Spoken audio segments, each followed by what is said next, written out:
Good morning, everyone, or afternoon, I suppose, if you're on the east side of the country or elsewhere in the world. My name is Crystal Pisano, and this is my monthly Q&A session. And I need to mute the stream over there on YouTube. And Maybe decided she wanted to come say hi this morning. Isn't that right, darling? Yeah. So everybody can say hi to Maybe. She's here, too.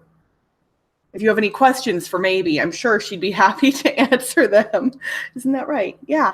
But good morning, everyone. I hope you've all had a wonderful week and a wonderful month since the last time we spoke one-on-one. But I know most of you have probably seen me in Dice Tower tonight since then. So if anyone has any questions for me, yes, her name is Maybe. It's spelled M-A-E-B-Y, like the character from Arrested Development. But it fits her personality pretty well. She's a little bit kooky and doesn't ever really know what she wants. So what is her favorite board game? Well, I did an interview with a website that just posted an article this past week called boardgamepets.com. And they interviewed me about my dogs. And I said, I think all of their favorite is Legacy of Dragonholt because I was able to play that game while kind of lounging in bed. And so they were able to cuddle up with me while I was playing it. So I think that's their favorite. Although Maybe this one here in particular likes to climb onto the table while we are playing board games. So she actually will literally jump onto the table, not just like the chairs, but the table itself. And she has messed up a handful of games by doing that. Isn't that right? Yes, I know. She's so squee. She is adorable. We adopted her from the SPCA here in Las Vegas. And she was about a year old when we adopted her. I have no idea how she came to be in the care of the SPCA specifically, but she's now 5, almost 6. So we've had her for about 5 years, and she is a doll. She's one of the most loving dogs I've ever known in my whole life. Sometimes to a fault because she doesn't quite know when to quit giving kisses even when people ask. And I will admit she is spoiled and not that well trained. So isn't that right? You look so sad. You usually have a big smile on your face, but right now you're just confused because I'm talking, but I'm not talking to you. Is that right? Her little concerned look. Do you want to get down? You can get down if you want. Okay. Maybe she'll come back and join us later. So I know everybody loves seeing the puppers, so I figured I'd grab her. Sterling and Lana don't usually come jump on my lap while I'm on my computer. Occasionally I can get Sterling up here, but Lana's too big. Well, she's not too big to sit on my lap, but it's uncomfortable for her to sit on my lap because she weighs about, how much does she weigh? 22, 23 pounds? Something like that. She's large for a Bichon. All right, let's scroll. I'm going to pop the chat out so I can see it a little more appropriately. Oops, that's not what I wanted to do. So that way I can see all the awesome questions y'all are asking me. How much different is doing live video content from doing a podcast? That is actually a really good question. And it's interesting because from what I know, most people prefer doing podcasting or pre-recorded content because then they have the ability to cut out mistakes and edit it and make it seem a little more clean and pretty. I actually prefer doing live content, which is pretty rare. I think I've developed my skills. So let's prove my point by not speaking well. But I think I've developed my skills in being able to speak off the cuff pretty well. And I'm not uncomfortable doing so. So I like live because it's less work after the fact. I obviously have a day job and a lot of board game content that I'm trying to make in addition to that. So my time is pretty precious. And if I do live content like this, I do have to do some prep work in advance to make sure that I'm ready to go. But after the fact, it's just done. I don't have to do any editing or post-production work or anything like that. So live video can be more stressful, and it has been for me as well, even though I enjoy live content more, especially when I first joined Dice Tower Tonight. You know, everyone knows Tom and Eric really well, And even though some people on the Dice Tower had met me or seen me in little bits and pieces, I was very nervous about how I would be received joining their show. Tom and Eric have a very nice rapport with one another, and I am good friends with both of them at this point, but I just didn't know how my dynamic would fit into that show. So there were a couple episodes, I think I talked to Ambi after the fact, and I was like, oh my gosh, I'm sweating. Oh, like just kind of freaking out a little bit. Just nerves, because you never know how anyone's going to feel about the stuff that you're putting out into the world. And I always hope that people will enjoy the things that I make, but I know that there's no guarantee of anything. And especially it's never going to be received well by 100% of people. Those are just, odds. It's not going to happen. But we have to make content that, for me, it's about making stuff that talking about things that I love, making things about things that I love. And then the people who also love those things or are interested in those things will hopefully enjoy it. So that is kind of what I do in regard to live content. What is the game that has had the biggest impact on me recently, either good or bad? That is a really good question, and I don't actually know that I have an answer to it. It's been weird. I haven't had as much time to play games recently. Some stuff with my life has been getting in the way, and so I missed game night this week, which I hadn't missed a Thursday night game night, aside from when I was on vacation, in a long time. And so that kind of bummed me out. I don't think I've played anything that's hit me hard recently. Did talk about Pakoko on Dice Tower tonight this past week, a trick-taking game that was fiddly but really interesting and that I enjoyed.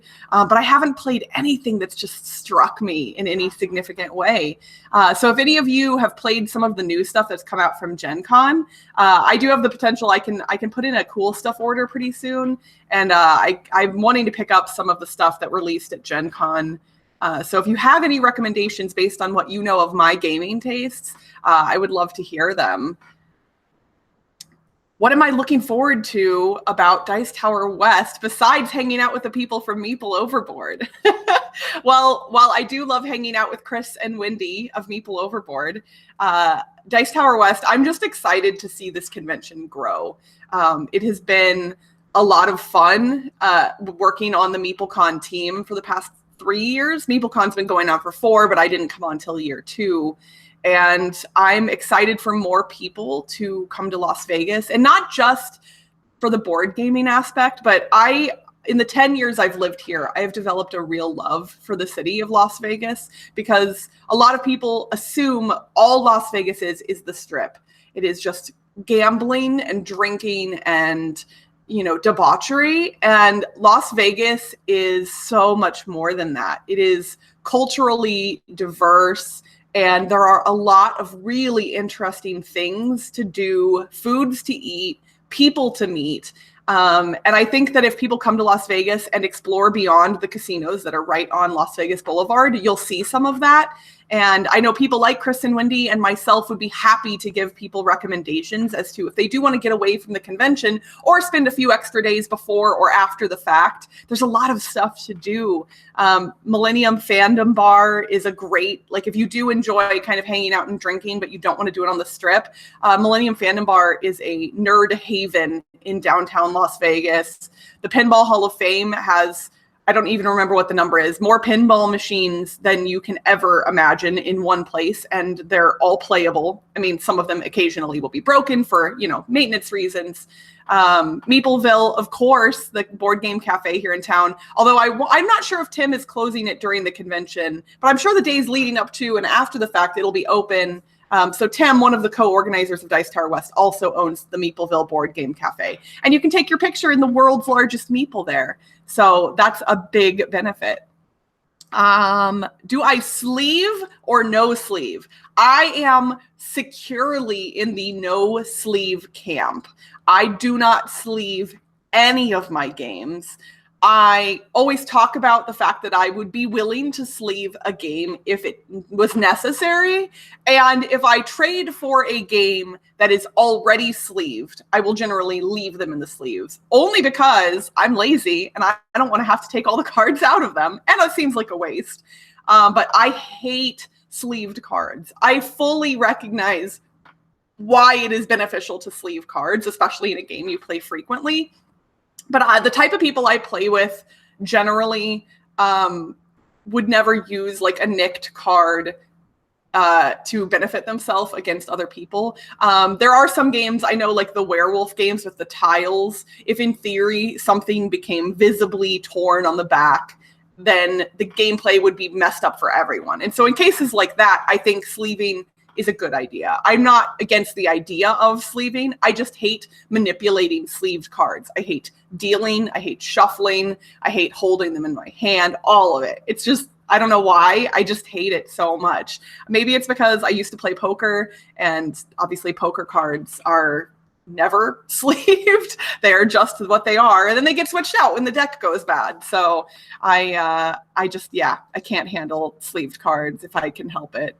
But obviously, if a friend brings a game and it's sleeved, I'm not going to be like, oh, I won't play that. No, I'll play a game that has sleeved cards. When we played Seventh Continent back last year, my friend had sleeved all of those cards, and that was a lot of cards for him to sleeve. And I was a little bit aghast at the fact that he did that. But I still played it. I mean, I didn't like the game, but it wasn't because it wasn't sleeved, or that it was sleeved.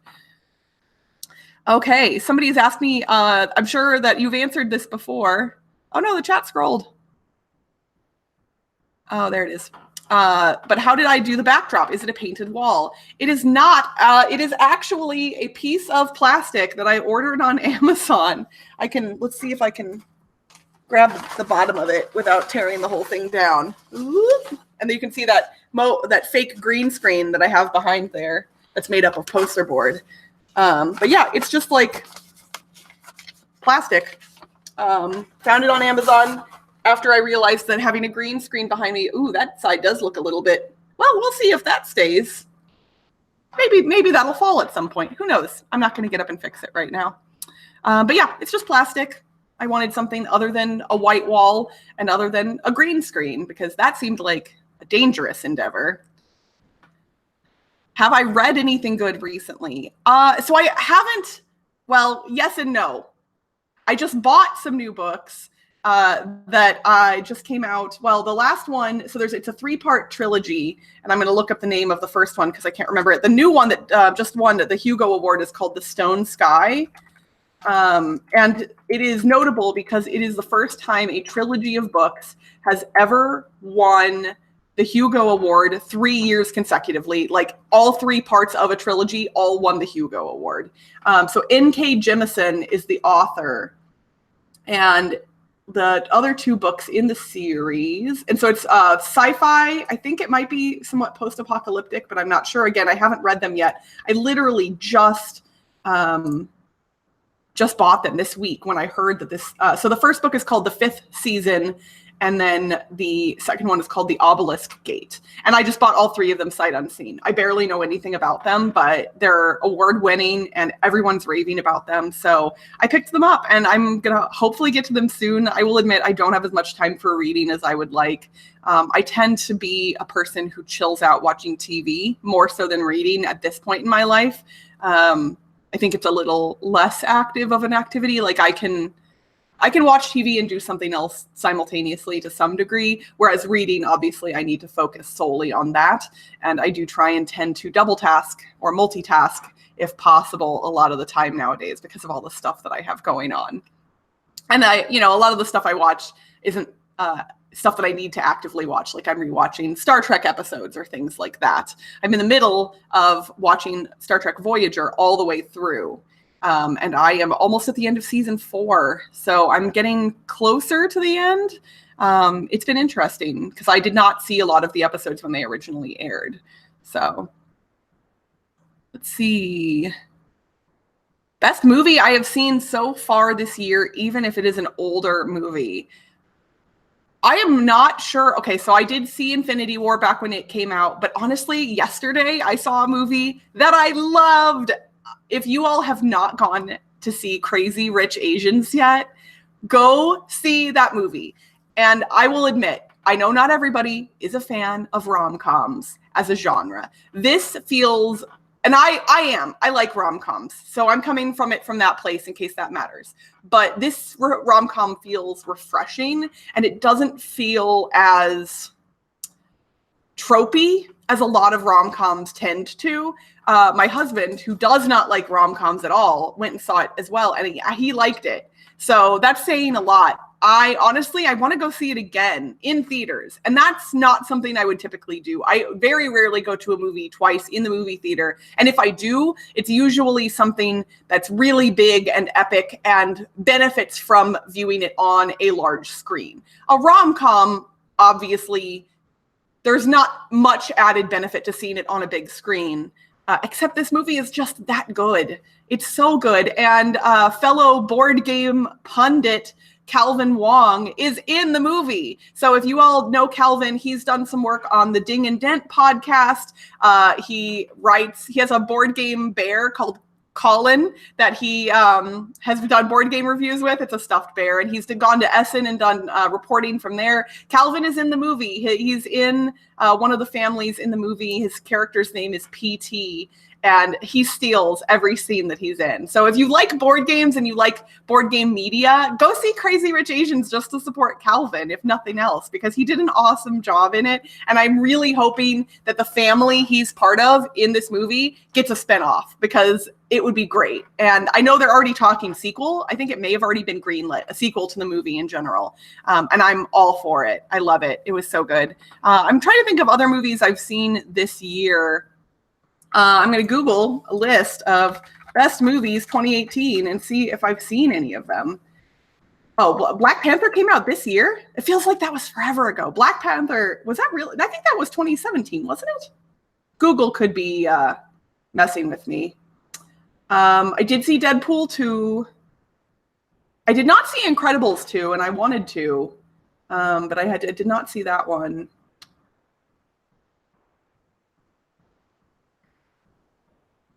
Oh, I made the mistake of going and seeing Jurassic World Fallen Kingdom. That was not a good movie. I had people that were like, oh yeah, it's so bad, it's good. No, it's just bad. It's really bad. I will forgive a lot of plot holes. Some of my favorite movies have tons of plot holes. The Back to the Future trilogy is a great example of that. No, the plot holes in Jurassic World Fallen Kingdom were astronomically large. I could not believe that this was the thing that happened. And they set it up for another movie. They're probably going to make another one. And I'm part of the problem because I went and saw it in a theater. I paid money for it. Therefore, they're going to make a sequel, and it's all my fault. So you all can blame me. Well, don't, please. But, Love, Simon. That came out this year. I loved Love, Simon, and I cried in the theater so much. Okay, that's enough about movies. Let's move on to when is the next top 100 games? Well, since we just did ours, let's see, it would have been 6 months ago now. Probably not for a little while. Although I do admit, I think it would have changed a lot, not a lot, but it would have changed by now. My assumption is that I might do one next year at some point. Perhaps it will be a stretch goal for the next Dice Tower Kickstarter campaign, since all of my video content now is going through the Dice Tower instead of the Board Game Blitz YouTube channel. That's a possibility. So I guess if you all want to see my top 100 updated, send an email to Tom and let him know that that's something that you want to see. Because I'm sure he'd be willing to add that as a stretch goal if, in fact, people wanted it. Patrick Stewart Picard news. Okay, so I promise I won't talk about Star Trek too much unless this is something people really want to talk about. But I was at the Star Trek convention. Patrick Stewart was not scheduled to appear at all. The whole weekend, he was not supposed to be there. And the morning of that announcement, they had put a little note up on the big giant video screens in the main hall saying that Alex Kurtzman was coming out at 1:30 to make a really big announcement and that you don't want to miss it. And Alex Kurtzman is the showrunner for Star Trek Discovery, the new show that's on CBS All Access. So everybody was like, oh, is it going to be Discovery casting news or another Star Trek series? Because there had already been rumors that they were working on new series, but there had been no information about what those series would be. Alex Kurtzman came out on stage at the end of William Shatner's panel, of all things. So it was funny because all the William Shatner fans got up and left, and all of us that are less than William Shatner fans came in and sat down when Alex Kurtzman came out. And he talked for about maybe 60 seconds. And then he was like, I don't think I'm the right person to make this announcement. And it was so adorable because a lot of people in the audience kind of went, "Aw," like, "Oh, Alex Kurtzman, you can do it, buddy." It was very adorable that people reacted like, "No, you can make the announcement if you want to." And then Patrick Stewart walked out and everybody lost their minds. The whole room erupted. And when he said the words, "Jean-Luc Picard is back," I cannot quantify the electricity in that room. Everyone was just so excited. And Patrick Stewart became emotionally overwhelmed by the reaction. Like, he almost started crying on stage.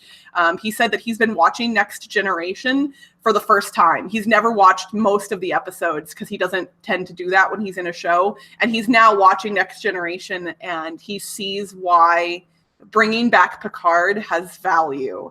And it's because of the fans that he really feels like it's the right time. And that's powerful for those of us who like Star Trek. So seeing Patrick Stewart in person is always a treat. I have seen him speak before, but we didn't expect to see him this time around. And it was just great. So I loved it. I'm very excited about the Picard series. I have a lot of guesses as to what other characters might come back or what they might do with the plot, but they said openly they have no scripts yet. So anything that I would say would be pure conjecture, and I'm happy to talk about that stuff in more detail, maybe in a different venue. I don't want to bore the people who don't like Star Trek with that kind of stuff.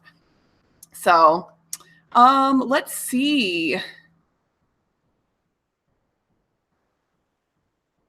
Oh, Kabuki Kid says, "I hope if you do a top 100, you do it with at least one other. Solo top 100 lists are never as fun as when there are others to banter with about it." So yeah, when we did that on Board Game Blitz, we did most of it solo, only really because of logistics. Ambi and I would have liked to do our top 100 all together, but because she's in California and I'm in Nevada, we did 100 through 11 each individually in groups of 10, but then 10 through 1 we did together. We figured that would be, the banter would be good for those, and I think it turned out really well. I would love to do more content with other people simultaneously, but because no other, or a few other board game content creators, Chris and Wendy, try not to forget about you, live here in Las Vegas, it's difficult. And we can do things over Skype, but there's something to be said about a face-to-face conversation that is different than a conversation over Skype. So I would love to do, if I could magically transport myself to Florida and hop in on those top 10s that Tom, Sam, and Z do, I would 100% do that. Like, I love those top 10 lists that they put out all the time, and I would have a lot of fun participating in them. I know all of those guys really well now, so I think it would be neat, but Florida is not close to Nevada, so it's tough for me to even consider that as an idea, let alone, I don't know if they'd want me crashing their very tried and true established top 10s. So somebody had a good record store was in Las Vegas, but that was in the 90s. Okay. Can I suggest a site for you to buy board games because you live in Macedonia, which only has one board game store where you live, and most sites don't ship here? I will admit I am not an expert on the international shipping policies of many of the online board game stores. So anything I say here might actually not be that beneficial because I don't know if they ship outside of the United States. So board game, let's see, Cool Stuff Inc. is here in the United States, as is Miniature Market. Board Game Bliss is in Canada, and I know they ship to the United States, but that doesn't necessarily mean they ship overseas. Amazon does do international shipping. I'm not sure if American Amazon ships to Macedonia specifically, but that's something you could potentially look into. Oh, and I saw you said it's rare for Amazon to ship there. That is such a bummer. I'm really not sure. I hope some more people in the chat farther down maybe have some suggestions for you as to how to get games to Macedonia, because I imagine that is a bummer when you can't. Something that you might look into if you have a friend in the United States, if they can order games from somewhere that gets free shipping. So maybe like a $100 plus order from Cool Stuff Inc. or Amazon or somewhere like that, have it shipped to themselves, and then they ship it directly to you. So you'd have to pay for the shipping to get it from your friend to you, but that might be a way to kind of do it as a workaround. So hopefully something like that would work out for you. A former Texas Hold'em player, instant cred. Yes, I did not play professionally. I did cash in one WSOP event. I was actually working in the poker industry. So I did play poker like most people who worked in the poker industry. I didn't play at a high level or anything like that. My husband used to be a professional poker player, and that is kind of what connected us when we met. So I worked in the poker industry for a while. And it's funny because a lot of poker players are also board gamers, it seems, and vice versa. There's a lot of crossover between those two groups. And I do like Texas Hold'em. It is obviously the predominant form of poker that you're going to find in most casinos. But my favorite variants are actually not Texas Hold'em. I was an Omaha High-Low player primarily. I loved Omaha High-Low. Pot Limit Omaha, also fun. If I could find a place that was spreading Pineapple Hold'em, I would play Pineapple. And there used to be a casino here in Vegas, like right on the outskirts of town, that would always spread Pineapple. And I loved playing Pineapple. But I'm really bad at the 7-card games generally, stud, Raz, all of those I'm horrible at. Because I would inevitably have something amazing that would turn into nothing. And I never completely mastered the nuance of betting in a 7-card game. It just didn't work out as well for me. But I haven't played poker in years. I don't do it anymore at all. I used to play online a lot back before 2011, Black Friday. For anyone who knows poker knows what that is. It's the day that online poker became illegal, or in the United States. And the people are still fighting to bring online poker back in a more official capacity. It's in a few states again, but it's not near where it was pre-2011. I used to play poker a lot online. Deluxe Love Letter comes with sleeves. That's cool. I like when publishers provide them. I just don't necessarily like using them. And I'm sorry, Starling wanted to say hello, clearly, because he's barking. It's like when gamblers shuffle their chips. I used to be able to shuffle chips pretty well. I don't know if I can anymore. But I couldn't do any of the other tricks, like moving it across like through your fingers. I could never do that one. Or the one where you take 3 and pull the middle one out and shuffle them around. I can't do that either. But just chip shuffling I can do still. I'm so sorry. I must be way behind in the chat because you guys are talking about stuff I was talking about forever ago. Last great movie somebody saw, Kabuki Kid saw, was 3 Billboards Outside Ebbing, Missouri. I know that Sam Rockwell is in that one, and I love him as an actor, but I've heard I might not like that movie just based on the content. So I have not checked it out, but I'm curious about it. At some point I might look it up and watch it. That was up further. I've scrolled backwards. Can the Dice Tower consider a single top 100 games instead of having the 3 give their individual lists? Bruce finds those tedious to go through. I think it's tough because while there is some crossover in the tastes of the main Dice Tower people, there's obviously some differences as well. So if you keep them all separate, then people can say, oh, I know I like the games that Sam Healy likes, so I want to watch his top 100. And maybe they don't like what the games that Z likes, so they can avoid his, theoretically. If they did them all together, then everyone would have to sit through all of them, and it would make the videos much longer and harder to get through in general. And then you've potentially put in content that not everyone's interested in. So I think your point of it could be tedious, I think that could apply no matter how you shake it out. So I think that having those lists has value. And even if you don't watch or listen to every single tiny word that they say in the midst of those, I think having talking out your top 100 is a beneficial exercise for a person as a gamer. So having Sam, Tom, and Z each do that potentially benefits them as well. I know for me, when I was doing my top 100, I learned things about why I like the games I like because I had to talk about all of them. Although I will also say that after some binge recording sessions, by the end of it, I felt like I couldn't talk intelligently about any game. Even games I loved and knew very well, I would be like, wait, how do you play this again? Just because my brain was kind of on the fritz. So that was funny. Danny and Derek are here. Hi guys. Happy belated birthday to Danny. Oh my gosh, I almost forgot which one of your birthdays it was, and I feel like I just got it wrong. I loved the video that you all put together. It was great. Matthew says, just wanted to say I have really liked your inclusion in the Dice Tower live dynamic. I don't know what a live dynamic is, but I'll take it. And thank you. That was very kind of you to say. So many hugs. What is my favorite brunch food and a few favorite games played at the brunch table? Those are actually good questions because I do love brunch. I did not just pick Board Game Brunch for the name of my Q&A show because it fits in with the rest of the Dice Tower stuff. Brunch is one of my favorite things in life. My favorite brunch food is waffles, hands down.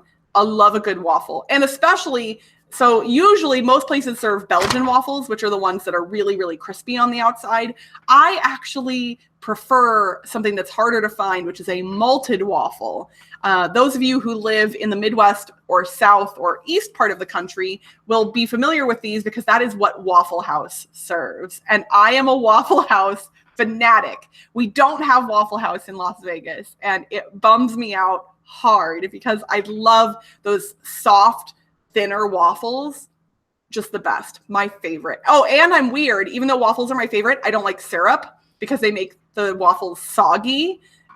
So usually if I do waffles, I do butter only if the waffle is good enough on its own, and a lot are. Or if I need to, I'll add a little bit of powdered sugar, and some strawberries are always a good addition. Whipped cream if I'm feeling frisky, I suppose. And then my favorite games to play at a brunch table.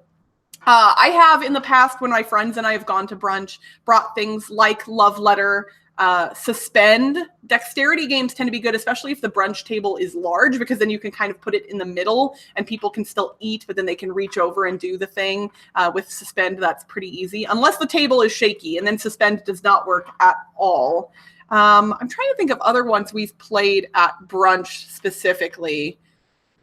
I think we've done Welcome to the Dungeon before. There are cards in that, but you don't have to manipulate a ton of stuff. You just have to pick up a card and then put it somewhere on your turn. So you don't have a lot of things that you need to manipulate with your hands, which I think if you're going to game while eating, that's an important consideration to make, is if people have to be touching things frequently, it's difficult to do that while you're trying to eat at the same time. So, I think casual games are generally good for brunch. I tend to try and have brunch have a very laid back feel. I don't want it to be stressful or, high tension. So I think anything that kind of lets you chill out would be good at brunch. I just purchased Drop It a couple months ago. I think that would be a fun one for a brunch table as well, especially if you were doing a smaller brunch table. I'm thinking like big brunches with like 12 of my friends, and that's obviously a little more difficult. So let's see here. What are my thoughts on Star Trek Frontiers? It's one of your favorite games, AW. I have not played Star Trek Frontiers, so that I know is the re-implementation of, I always get Mage Knight and Mage Wars confused, but it's the Mage Knight re-implementation, I believe. Someone can correct me if I'm wrong. I own Mage Wars, but I've never played it. I got it as a gift at some point, and I'm sure I would like it, but it's tough to get into, and it's never hit the table. I've never played Mage Knight or Star Trek Frontiers, so I don't actually know if I would like it or not. I'd be curious to try at some point. I do like trying the Star Trek games. Some of the older ones are not so good, except for the Star Trek VCR interactive Klingon Challenge board game, obviously. That one's not that good either, but it's really fun anyway. So, but yeah, I should try Star Trek Frontiers at some point. I do like Fleet Captains. I've never played Fleet Battles, I think is the other one.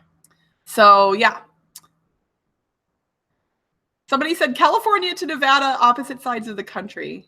I think you meant when I was talking about Nevada to Florida, because the Dice Tower people are located in Florida and I'm in Nevada. So that is the opposite side of the country thing that I was referencing. Ambi lives in California. So she and I are closer to one another. But since she lives in Northern California, it is airplane only. I mean, you could drive, but I think it's like an 8 or 9 hour drive. So that obviously kind of defeats the purpose. But yeah, if she lived in LA, for instance, like the Murph brothers do, then I think we could potentially get together more often, because doing a trip to LA on the weekend is more doable. It's only a 4-hour drive from Las Vegas. But yeah, I can't get to Northern California easily. And there's logistical things in addition to the cost of plane tickets and all of that other stuff, you know, actually having to shuffle my life around and find somebody to watch the dogs if my husband's not going to be here, because he travels too. So let's see here. Would you have seen my husband on TV if you've watched a lot of poker? If you watched the main event, the WSOP main event coverage in 2010, then yes, you would have seen my husband on TV. A lot, kind of. Somewhat. Pineapple or crazy pineapple? I would play both, honestly. I liked all forms of pineapple poker, so it gets to a certain point. I recognize that those games kind of the luck aspect plays in a little more heavily, but there's also a lot of interesting strategy in pineapple that most people don't realize because it seems like a novelty game. So I'd be down to play either. No. Somebody still has $100 locked in their online poker account. I think I still have money on some sites. I did eventually cash out my Poker Stars and Full Tilt poker money after Black Friday. It took a number of years, but yeah, I think I might have some on WSOP.com that I deposited and then never did anything with. Let's see. Oh my gosh, you guys are talking about movies. I'm so sorry. I must be way behind. Or maybe not. Okay, good. It's just the conversation has slowed down. That makes me feel slightly better.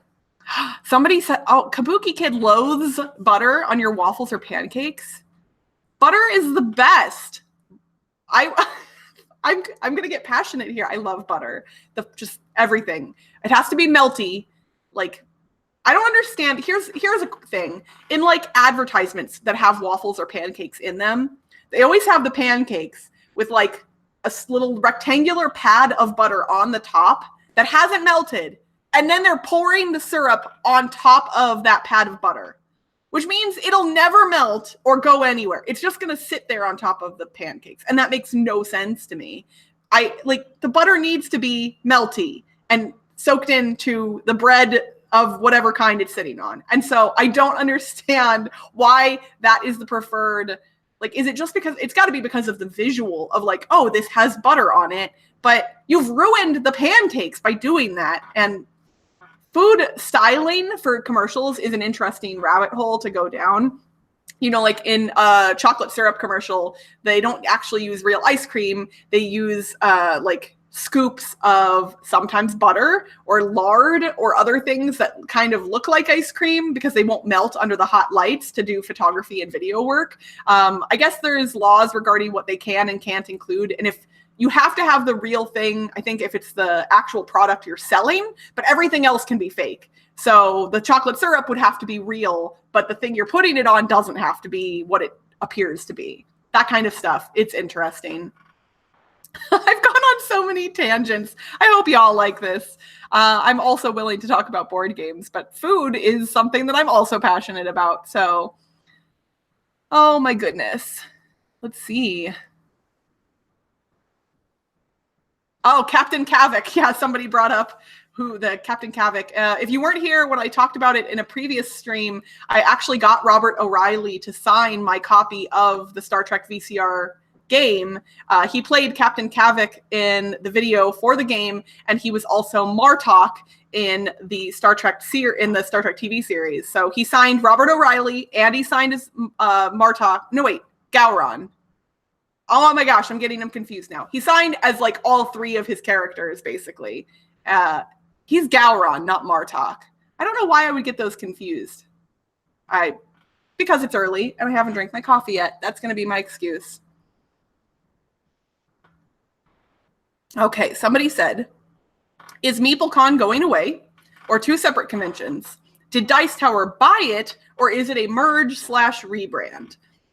So the Dice Tower didn't buy anything per se. That's not an accurate description of what happened. We have merged. We've been talking to Tom and those guys for a couple of years now, and MeepleCon is just evolving into Dice Tower West. So this will be the first year for Dice Tower West, but it is the 5th year for this convention in Las Vegas. It's just going to have a new name and some new people behind the scenes. Tom is going to be helping us curate a lot of the game library and some of the guests that are coming and other things like that. So it is a partnership, so to speak. And we're all very, very excited about it. I'm very excited for you all to come to Las Vegas and check it out and to play games with us. For Dice Tower West, are there going to be accommodations for publishers to exhibit, or is it just games? We are going to have publishers that will be able to exhibit. And if anyone needs information about that, feel free to message me after the chat and I can give you the email address. Well, I guess I could just say it here. Well, there's probably not publishers in the chat, but there's a specific person on our team that you need to email. If you are a publisher and you want to be part of Dice Tower West, they can give you that information. I am just our social media manager, so I don't have all the details for vendors and things like that, but I can point you in the right direction. So the butter needs to go in the in-between, not on top. See, I agree and disagree because there should be butter on every layer, including the top layer. So, because you don't want that top pancake or waffle to be neglected. You know, I know that by squishing it, it'll melt better, but you need to leave your butter out at room temperature, covered appropriately, and then it'll be more spreadable. That is an important thing to do. Somebody said, I love tangents. So thankfully that's the case, because otherwise this stream would be very boring to you. I prefer my tangents. Hyperbolic tangents. Have I heard of Space Command? Anything I have interest in. It's a Star Trek-ish show being crowdsourced, if you are unaware. I was unaware of Space Command, and I've not heard about anything about it. I don't know anything. I'll have to look it up. It's weird. I tend to not always hop into new sci-fi series right from the get-go. And that's not because I'm a Star Trek purist, so to speak, but sci-fi as a genre has a pretty good track record of getting canceled early on.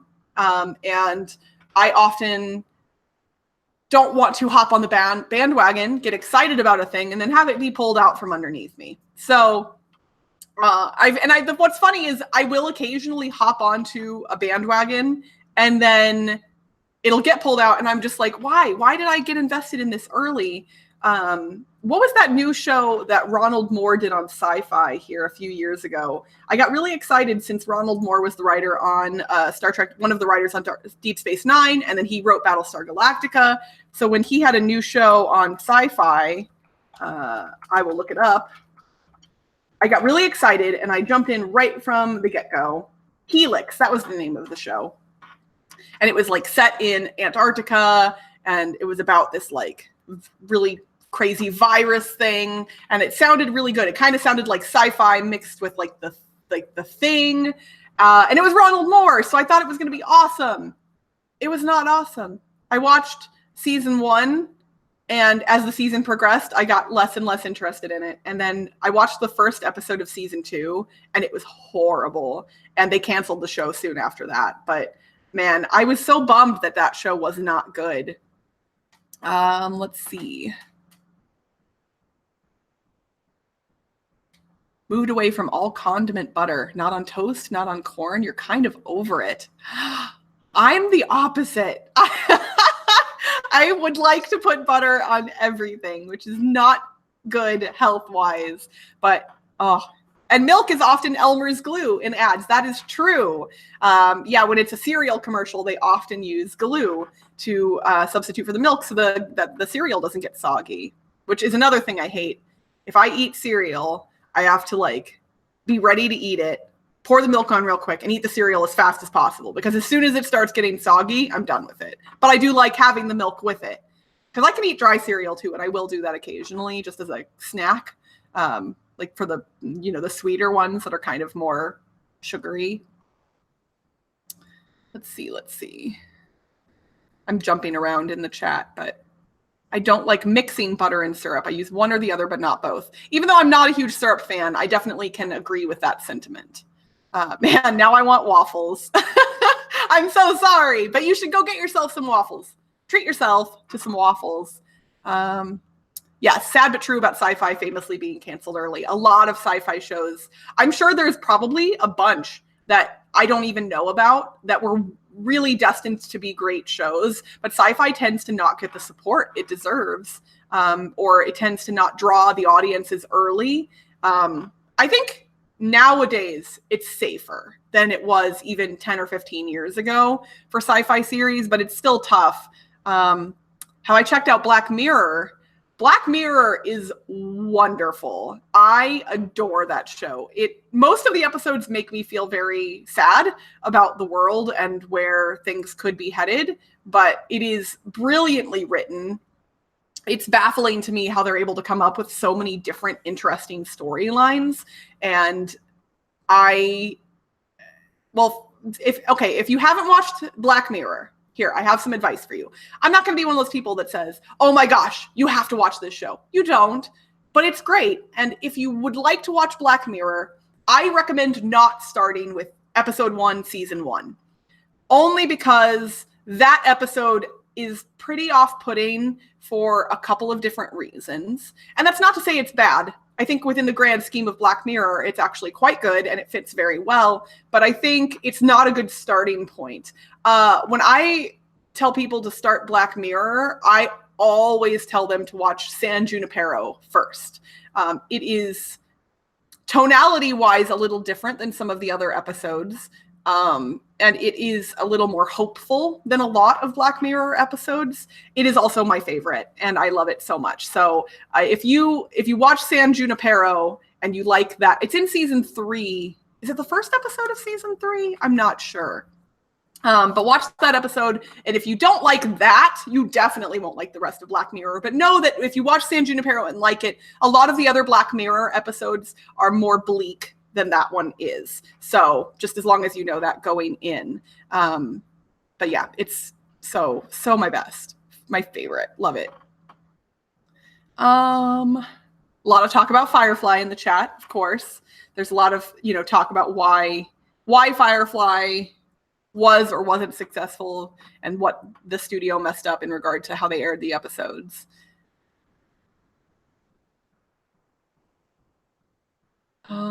Let's see here. Oh, that's interesting. Trevin says he doesn't like spicy stuff, so when he has sausage, he uses sweet maple syrup to cut the spice. That's an interesting trick. I like it. And I saw earlier somebody else said they don't like syrup on bacon or sausage. I actually do like sweet and savory or sweet and salty mixed in any form. I often put sea salt on my baked goods, including like chocolate chip cookies or fudge brownies. If you put a little bit of sea salt on the top, it will bring out the flavor of your baked goods in a way that you never expected. You do it after they come out of the oven, just after. So when they're still a little bit soft on top, just sprinkle sea salt on the top. I promise you, everyone will go, holy cow, this is amazing. But for bacon and sausage, since I'm not a maple syrup fan, I actually have been known in the past when I'm feeling cheeky to do a little powdered sugar on the like waffle or pancake and then accidentally sprinkle some on the bacon or sausage too. Accidentally, of course, because otherwise people would be like, wait, why are you putting powdered sugar on your bacon? Because it's delicious. That's why. Candied bacon is also very, very good. And that is a deliberate sugar and bacon pairing. And it's so, especially when you put some like paprika or cayenne pepper in candied bacon and to give it some spice. Oh, so good. I'm really hungry. I haven't had breakfast yet because I woke up late and then had to do the stream. So I'm going to have to go get myself some breakfast after this. Let's see. Some more talk about Firefly. Oh, save San Junipero for later so you can get a bit of a happy-ish episode to break up the mean episodes. That's not a bad strategy either. I just love San Junipero so much. I guess in theory, if I show them one of the best first, it kind of leaves you to be let down by some of the others. But honestly, I think a lot of the others are really good. So no one ever talks about Farscape, one of John Whitesnake's favorites. I've never seen Farscape. It's on my very long list of things that I eventually would like to get around to, along with Babylon 5, which I know is crazy that I have not seen Babylon 5 because most Star Trek fans have loved that show too, and I've never seen it. So somebody said, I'm glad Orphan Black ended on its own terms. You know what? I fell behind. I watched the first either 2 or 3 seasons of Orphan Black, and then I didn't stop watching intentionally, but I stopped at that point. So I really need to go back and finish it. I loved Orphan Black, and Tatiana Maslany, I hope I'm pronouncing her name right, is a brilliant actress. I cannot even fathom how she does what she does in that show. It's just so good. Let's see here. There's some talk about sneezes, and I kind of missed the context. Let's see here.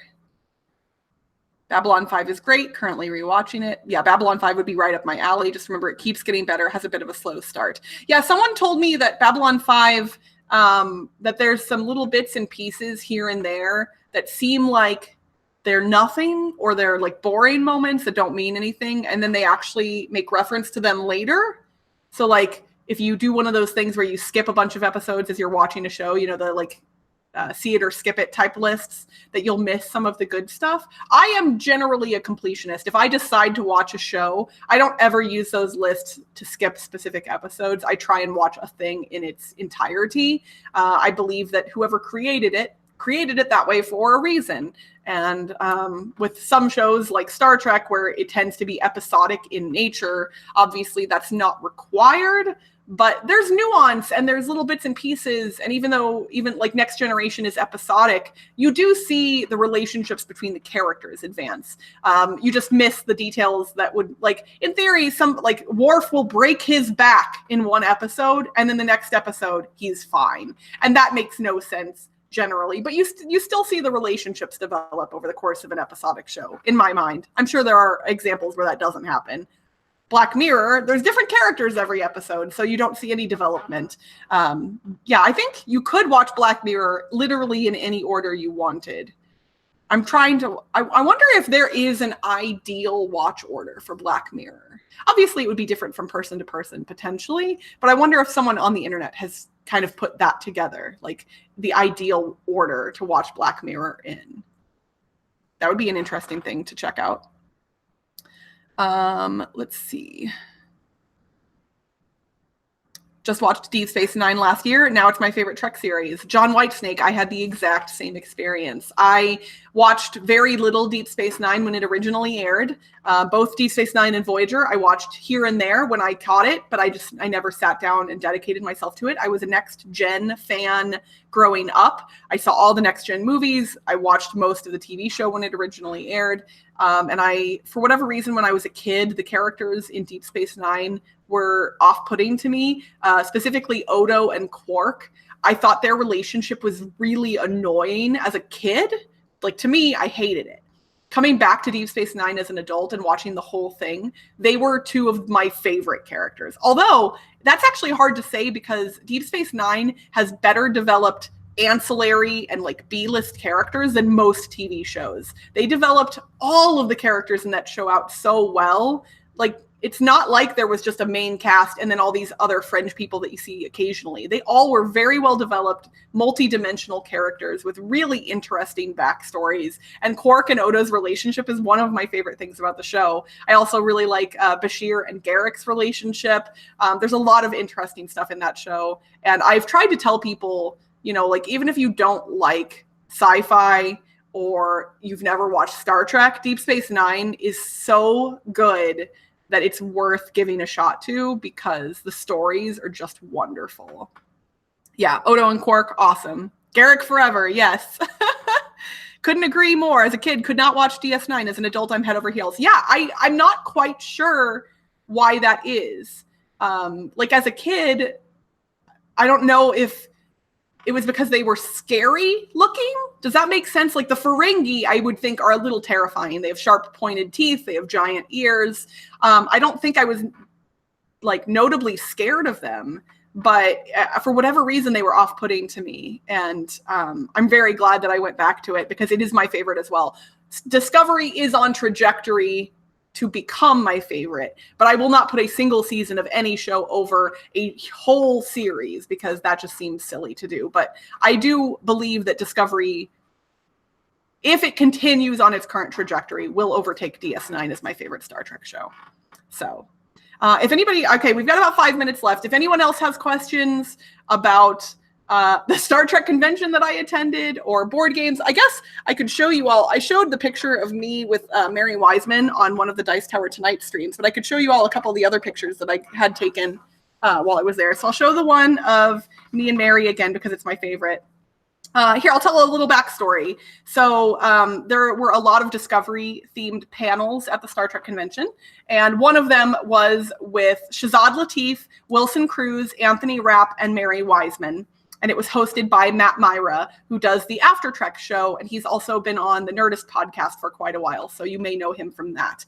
He hosted the panel, and they always allow people to come up to the microphones on the sides of the stage and ask questions at any panel. That is not a thing I typically do. But for this panel specifically, I wanted to be able to talk to Mary Wiseman. So I went up to the mic, and when it became my turn, I said, I kind of rattled off a whole bunch of things very, very quickly. I told Anthony and Wilson that I was very proud and happy to have them supporting the LGBTQ community in Star Trek and being the first openly gay couple in Star Trek history. And I told them that that was important and that was needed and it was loved. And I told all of these people that I love how connected they are to their fans on social media and that I recognize that they get a lot of hate on social media, but those of us who are not hating on them appreciate the fact that they're connecting with their fans. And then I directed my comment to Mary and I said that I was eternally grateful that she was in Star Trek because she's the first Star Trek character that I've ever truly been able to see myself in. And she got a little choked up and she thanked me and she gave a very eloquent description of how her experience in Star Trek and how her connection with the fans has kind of happened. So then that's the pre-story. At her photo op session, they shuffle everybody through really quickly. It's usually 5 seconds. You're in, you take the picture, you're gone. And when I got to the front of the line, Mary saw me and she went, and she got all excited and she held her arms out and she gave me a huge hug and she thanked me for what I had said. And then I asked her, I said, well, when we take the picture, can we just be like crazy and excited and whatever else? And she said, sure. So this is the picture that we took together. The writing will probably, I don't know if it'll be backwards on your screen. Or not. Hopefully it's not in the final stream, but and then I had her sign it for me afterwards. And so it was adorable. And it was one of my favorite moments of the convention. And then I did take pictures with some of my other favorite Star Trek people. So here's me and Wilson Cruz together. Aren't we cute? And then had to get, of course, Anthony Rapp too. So there's me and Anthony Rapp. Which some of you may know from his days in Rent. Wilson Cruz as well was so Wilson has played Angel in Rent on Broadway, and Anthony is known for being Mark in Rent on Broadway. He originated the role, and he was also in the movie version of Rent. And then of course, me and Janeway, me and Kate Mulgrew, and I wore my There's Coffee in That Nebula shirt. And when I walked up, Kate said, "Oh my gosh, I love your shirt." And I just died that she noticed it and liked it.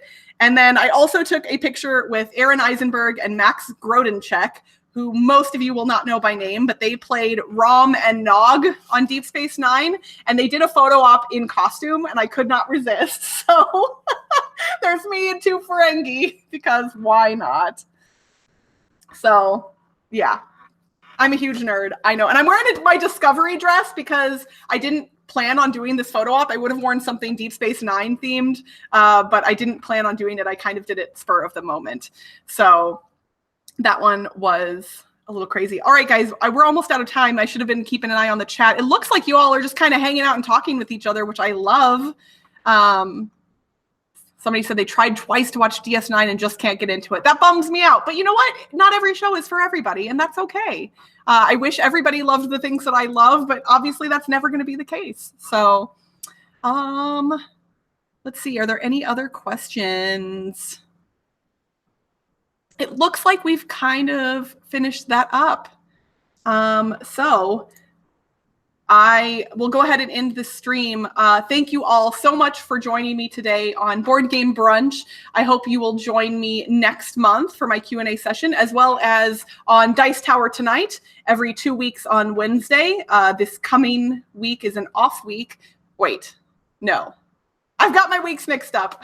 Look at the Dice Tower. Go to dicetowerlive.com to look at all the live videos that are coming up. And yeah, and you'll hopefully be seeing more from me soon. I will say, I know we're at the end of the stream. Hopefully some of you are still around. I am doing some work on the game show that we promised everyone during Dice Tower Con. When I was announced as one of the new video contributors, I said that I would be working on a game show concept. And I am still working on that. I am very excited about it, and I'm still hoping for a launch in September. But there are a lot of logistical things to work out. But it is going to be a live video game show. It's most likely going to be once a month right here on the Dice Towers YouTube channel. And I think it is something that you all are not going to want to miss once it comes about. So keep an eye out for that. I'm going to keep talking about it. I know I'm sorry to be a tease, but I want people to be excited because I think it's going to be something really, really neat. So thank you all for watching. You've been watching the Dice Tower. Promotional support is provided by Review. I didn't write down this outro, so I'm not even going to try and do it. I'm going to mess it up. Thank you all for joining me today. Please go to dicetowernetwork.com to check out other shows in the Dice Tower Network, or dicetowerlive.com to check out the live video content. And until next time, I will see you all later. Bye.